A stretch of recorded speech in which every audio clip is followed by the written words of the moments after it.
Good afternoon, everyone. It's Kat from Digital Leopard, and today we've got with us Nurul from the space Galleon.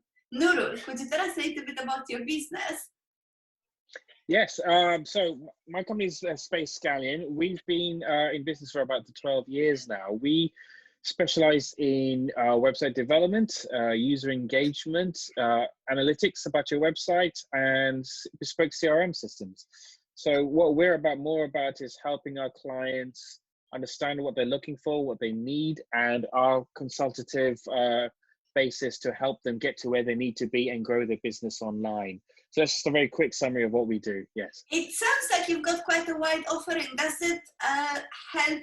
Does it help with being sort of more crisis-proof and like within the current outbreak? Does it help you to have different kind of goals to your? It's the wide experience helps basically ensuring our clients understand we have the expertise to help, that we're not just a single supplier in a chain, that we can help them from start to finish. At the moment, during this whole crisis process, what's been happening is we've still been, obviously the flow of new clients has slowed down, but we're finding new ways to reach out to new clients. And when we speak to them, they're all coming back with the same thing. Initially, they've been stunned by this whole process, like how do I actually run my business? What do I do next? I don't know what to do. And just talking to them and finding out ways we can help them communicate in alternative ways to their customers is been good for us, because then clients are finding ways to we've been able to give them a pointer on how to help them around these minefields of how to work from home and still engage with your clients. And by doing that, clients are talking to us, saying, "Great, can you work with us? Help us." So yes, it's an alternative way of working, basically. Brilliant. And you mentioned earlier that you also found a new way to reach out to get new clients. Would you like to elaborate a bit on that? That sounded very interesting. Yeah. So simply, we just before the virus epidemic hit, we were just starting our marketing campaign to reach out to clients, but through the LinkedIn network. We wanted to do was show our professionality, but at the same time, we wanted to pull us out from the noise of other people sending out messages to LinkedIn. And the key thing that we found was that when you speak to someone, you have to speak directly to them, not a generic new template to every single person under the sun. And by doing little things to help it be more one-to-one has allowed people to feel like, yes, it's not a spam email, but an actual person looking at what my business and wants to speak to me. And as a result, they've been coming back to us and wanting to speak to us. And we've just spent more focus on that rather than usual outdoor networking and communications. And we're finding clients that way because everyone's online now, everyone's looking on the internet, responding to emails. So and the fact is, if we can make our email a little bit more unique, then we find people are coming back to us.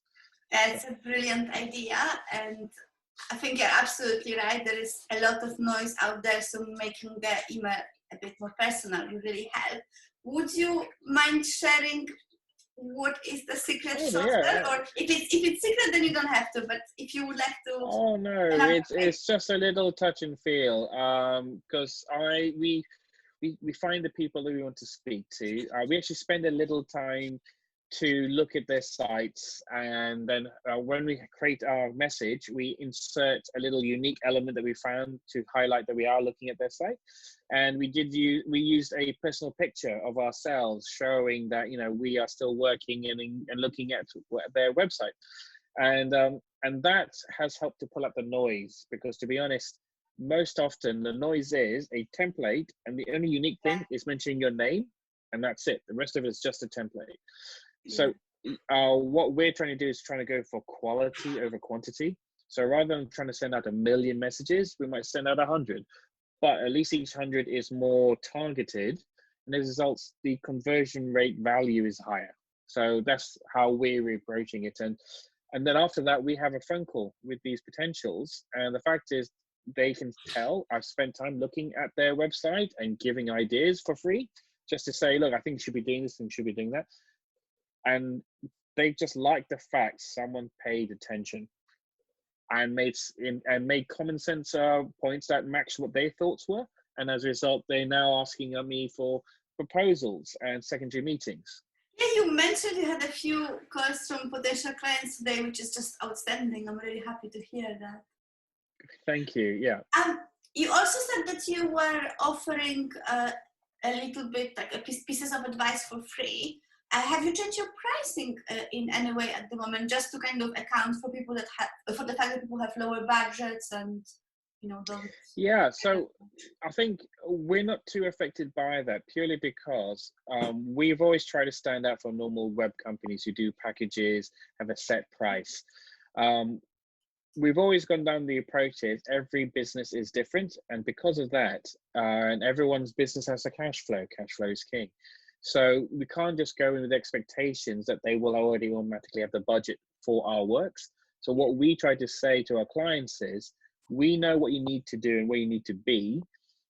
So we're going to ask you to do the following things to make sure it works. Now, then you can in return say, Nurul, that's great, but this is the budget I want to work within. Then we can help you achieve your goals within that budget rather than trying to force you to overspend.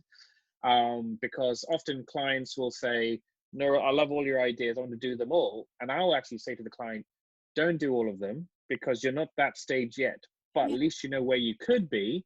So how about you do this now? It works with your budget. And then as more budget becomes available, it slowly add these additional elements in it and evolve your site. Don't just keep binning it and making a new one. Just keep evolving and evolving it. And as a result, we haven't had to change our prices because literally we respond to our clients' budgets. So it works either way, and we always get the same results at the end of the day. Depends on the scale of it, obviously, but at least we're helping our clients move forward. That is all we can do, and it's the best approach to kind of work within the budget and figure out how you can give them the best value for the budget they have. Exactly. So my next question is, what would be your advice to other entrepreneurs? What would be a great way to spend this time on, or how to survive the coronavirus? Yeah. So I would say is obviously follow what we need to do, stay healthy, stay safe, stay indoors. But the thing is, business doesn't stop. Just because the processes, the normal processes has paused, you've got to look at other different ways. And for the entrepreneurs out there, it's very much like when I started the business just before the last recession. When it hit, everything that we knew about how to do work stopped. Everyone was cutting their budgets. People weren't talking to people. They weren't taking on new suppliers. So obviously, we didn't know what to do because no one trains you for this. No one prepares you for these worst situations. And I always say to people is, first of all, stay calm. There is always a way, stay calm, but you might have to work a bit harder, but do never show desperation or hesitation or panic. Just be calm because it will always work out. You might have to do a little bit of extra work than normal, but find out different ways to reach out to your clients. Find out how you can put yourself forward. Also, if you normally, a business that is normally front end, engaging with people physically, then I would say this is the time to do spring cleaning for your business. If you can't do anything now, take that time to spring clean. Focus on the things you kept thinking about. I'll do it tomorrow. My marketing is always one of the things you always say, I'll do tomorrow. I need to work with my customers now. Now you don't have that distraction, shall we say? And now it's the thing of, let's do the marketing. So when this is all over, I will have customers waiting for me rather than running out there and trying to grab customers from scratch. Don't waste your time. Right now, focus on marketing. That's a great piece of advice, and it comes through from different entrepreneurs I spoke to. Just stay calm, focus on the things that you need to improve on, and it will get better.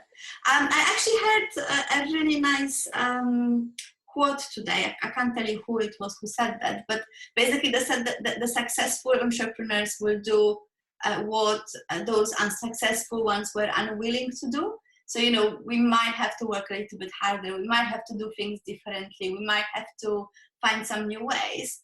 But ultimately, there is always a way, as you said. Yeah, I agree. The thing about entrepreneurship is an entrepreneur isn't a person who just opens up a shop and then sells. An entrepreneur is someone who adapts to the situation and evolves, because whatever you're thinking on day one, it'll be different in day 15. And at the end of the day is you need to respond to your audience and to your customers. They don't need to respond to you. You need to respond to them. So what I say is be overly confident, but be adaptable. Always be secure in yourself and just change how you think, and you will get there. But you just have to adapt. That's it. Thank you so much. It's really useful. Is there anything you would like to add? No, I would say is to everyone out there is it is a harder time, but the thing is, rather than spending time what you normally do, dust off those old skill sets that you had when you first started a business or when you're first thinking about starting, is start networking, but go online, find groups online, business groups, reach out. Heck, you know, I've been networking with companies in different countries now because they're all doing the same thing. They're all going online, all wanting to communicate. And the thing is, you might not get business today. It doesn't really matter. You're putting seeds in for today that will pay off maybe a year's time, 2 years time, whatever like that. But it's all about seeds, making those connections. Sounds fabulous. Thank you so much for your time, Nurul. Great. Thank you for your time, Kat. Appreciate it. Thank you.